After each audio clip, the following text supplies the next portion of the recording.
Bonsoir et bienvenue dans cette nouvelle édition de l'Africa Tonight. Voici les titres de l'actualité.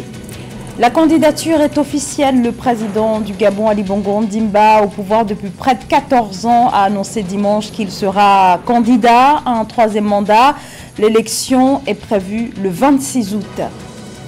7e session de la commission mixte de coopération Maroc-Guinée. Les deux pays, par la voix de leurs ministres respectifs des Affaires étrangères, réaffirment leur volonté de renforcer la coopération sud-sud. La suite des travaux de construction de la ligne de chemin de fer devant relier la ville de Kano dans le nord du Nigeria à celle de Maradi, une ville du sud du Niger voisin. Un nouveau matériel a été acheminé afin de permettre l'avancée des travaux. Les combats se poursuivent au Soudan. L'ONU alerte sur les risques d'une guerre civile totale. Selon les dernières informations, rien que la journée de samedi, ce sont des dizaines de civils qui ont été tués dans un quartier résidentiel d'Omdurman, près de la capitale Khartoum, dans un raid attribué à l'armée de l'air. Le bilan du ministère de la Santé fait état de 22 morts et un grand nombre de blessés. L'armée assure dans un communiqué que ses forces ne sont pas impliquées dans ce bombardement. C'est l'une des attaques les plus meurtrières depuis le début du conflit, le 15 avril 2023. Une guerre qui oppose l'armée régulière soudanaise dirigée par le général Abdel Fattah al-Burhan aux paramilitaires des forces de soutien rapide du général Mohamed Hamdan Daglo. Une guerre qui a fait au moins 3000 morts et près de 3 millions de personnes déplacées. Le président gabonais Ali Bongo Ondimba est candidat à sa réélection. Il a annoncé le 9 juillet sa candidature à l'élection présidentielle qui aura lieu le 26 août prochain. Le président sortant, Ali Bongo Ondimba, a tenu éloigné de longs mois de la scène publique, puis limité dans ses apparitions après un AVC en 2018. L'opposition et une partie de la société civile s'interrogent depuis sur sa capacité réelle à gouverner. Malgré la controverse, le chef de l'État, âgé de 64 ans, briguera un troisième mandat. Eugène Chema.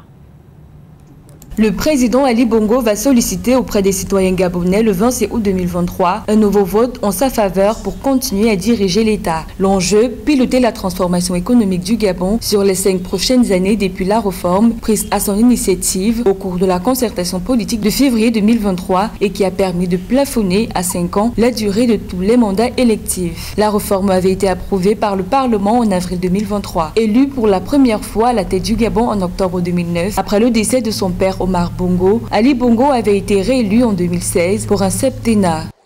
Quel bonheur de vous retrouver ici, aujourd'hui en Coque. Dans cette zone économique spéciale, qui est le symbole de la transformation réussie de notre économie gabonaise, de sa montée en puissance, de son attractivité. En Coque, ce sont 144 entreprises. 144 entreprises qui opèrent actuellement dans 70 secteurs industriels. Coque, c'est le Gabon qui gagne. On peut me reprocher des choses, mais pas de manquer d'ambition pour mon pays. L'actuel chef de l'État veut poursuivre le travail initié pour la transformation économique et l'amélioration des conditions de vie des Gabonais. Et c'est un Coque, dans le département du Komo-Monda, véritable symbole de la pertinence des réformes de la production des ressources du Gabon, que le président Ali Bongo a choisi d'annoncer sa candidature. Coque abrite une zone économique à régime privilégié. Dans le domaine du bois par exemple, selon les chiffres officiels, entre 2014 et 2022, grâce à la transformation faite en Coque, le chiffre d'affaires de l'exploitation forestière est passé de 28 milliards de francs CFA à 93 milliards de francs CFA, soit une progression de 231%. Que ceux qui disent que le Gabon ne change pas, que ceux qui ne souhaitent pas, qui souhaitent de toute leur force que le Gabon ne change pas, qu'ils m'entendent bien. Nous allons et nous pouvons faire du Gabon un grand pays, un meilleur pays, un pays où il fait bon vivre, où il fait mieux vivre.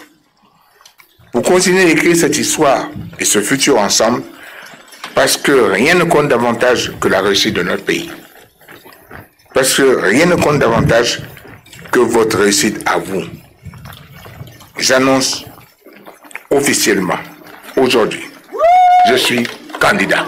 Environ une vingtaine de candidatures ont déjà été déclarées au Gabon pour la présidentielle 2023 au 9 juillet. Parmi ces candidatures figure celle de Jean-Boniface Assélé, président du Centre des libéraux réformateurs et oncle maternel du chef de l'État Ali Bongo, faite le 6 juillet 2023. Cette année, l'élection présidentielle au Gabon sera couplée aux élections législatives et locales.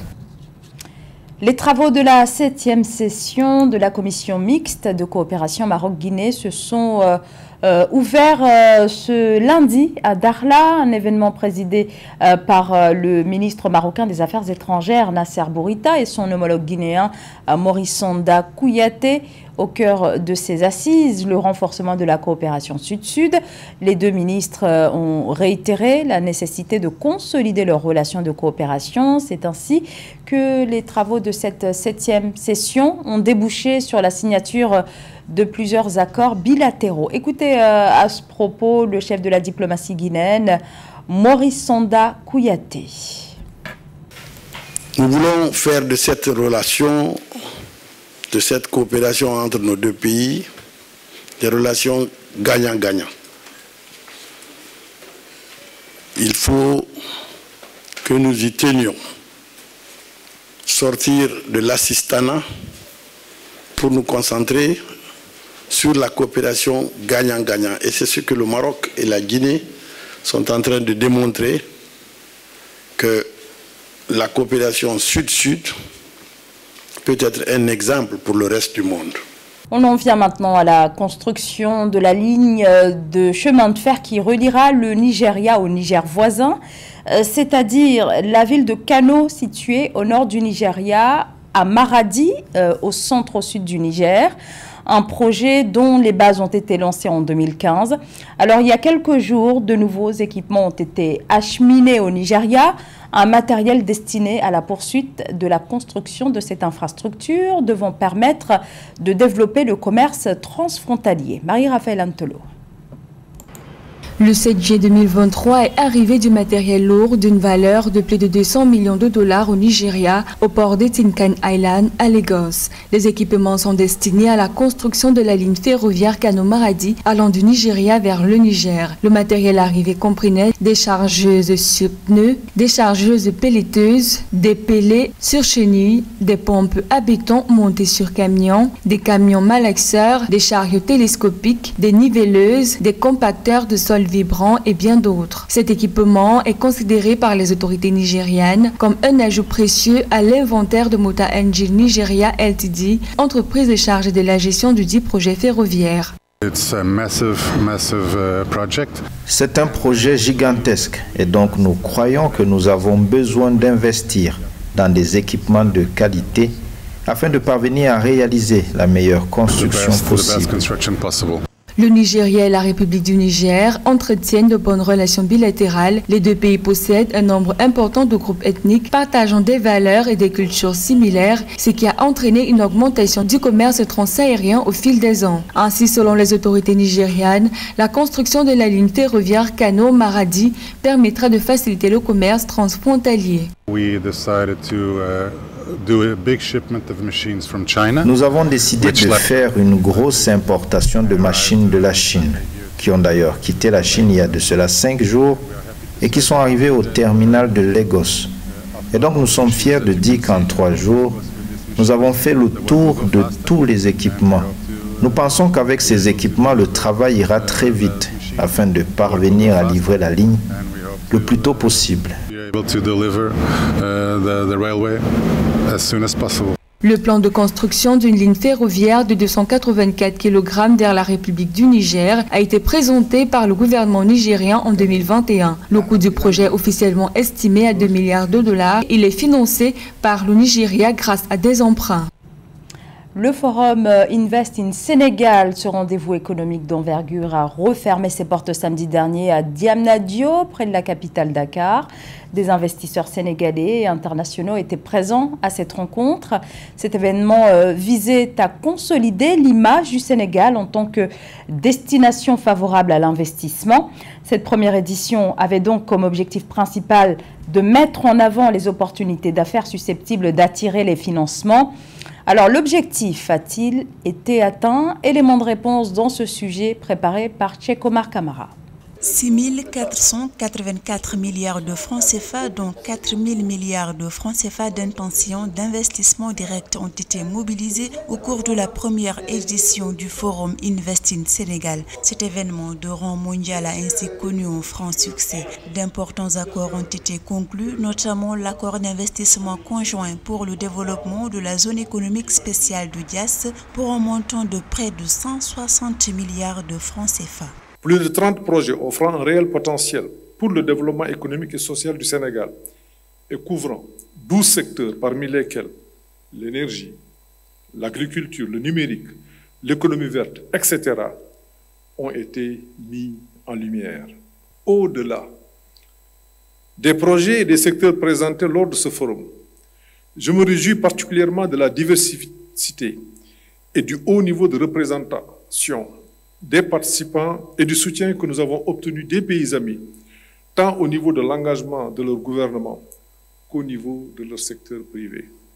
Le Forum Invest in Sénégal, rencontre internationale sur l'investissement au Sénégal, a aussi permis le lancement d'un fonds de développement des territoires de 5 milliards de dollars sous l'égide du groupe des Nations Unies sur le développement durable. Dans le but d'accompagner l'installation des entreprises britanniques au Sénégal, la Grande-Bretagne a mis en place un fonds d'investissement de 2 650 milliards de francs CFA.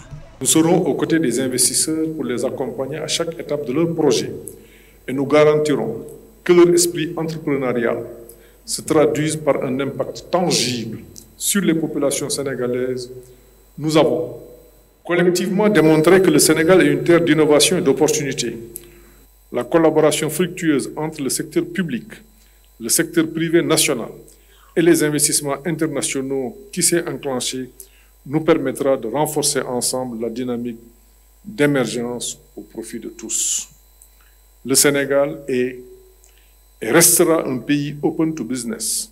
Le Forum Invest in Sénégal a mis en avant l'importance cruciale de l'investissement pour la croissance économique et le développement durable, l'urgence de créer un environnement favorable aux affaires, de renforcer la transparence, d'améliorer la gouvernance et de simplifier les procédures administratives afin d'attirer les investissements nationaux et étrangers. La Coupe d'Afrique des Nations de football, le coup d'envoi sera donné dans 6 mois en Côte d'Ivoire. Sur place, les préparatifs vont bon train, avec notamment la mascotte qui a été présentée la semaine dernière. Elle est baptisée Aquaba.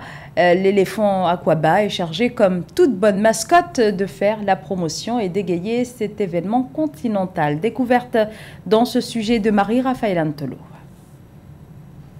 Aquaba, c'est le nom de la nouvelle mascotte officielle de la Coupe d'Afrique des Nations 2023 prévue en Côte d'Ivoire. Elle a été dévoilée au grand public lors d'une soirée à Abidjan le 7 juillet. Aquaba signifie en langue locale accueil, résumé des valeurs essentielles que ce pays d'Afrique de l'Ouest souhaite faire valoir lors du festival de football africain qui se tiendra en Côte d'Ivoire du 13 janvier au 11 février 2024. À la suite de plusieurs recherches aussi, parce que je me suis inspiré de certaines mascottes qui existaient déjà. Le chapeau est venu de moi. J'ai pensé aussi à la royauté, parce que ça fait partie de notre culture. Les bijoux en or sur le chapeau, en forme de cacao, pour faire référence au café cacao, qui a permis aussi le développement de notre pays. Façonnée selon l'image de l'éléphant emblématique du pays, la mascotte Aquaba, selon les autorités ivoiriennes, représente l'identité du pays. D'après le comité d'organisation de la Coupe d'Afrique des Nations, la mascotte va offrir une expérience authentique de l'hospitalité ivoirienne, se connecter avec les fans, les joueurs et les nations pour célébrer l'esprit d'équipe en promouvant la coopération, le respect mutuel et le fair play. Un travail qui a été fait, on sonne une mascotte raffinée, qui représente la Côte d'Ivoire. L'équipe est consciente de l'importance de la CAN et le groupe conscient et le coach travaillent à préparer une équipe digne. Rappelons que la mascotte officielle Aquaba a été pour la première fois présentée au peuple ivoirien lors d'un événement de lancement à Abidjan, marquant le début du compte à rebours de 190 jours avant le coup d'envoi de l'événement. Cette présentation officielle de la mascotte a été faite par le COCAN en partenariat avec le gouvernement de Côte d'Ivoire et la Confédération africaine de football. C'était le journal de la rédaction. Merci de nous avoir suivis. L'information continue sur Africa 24.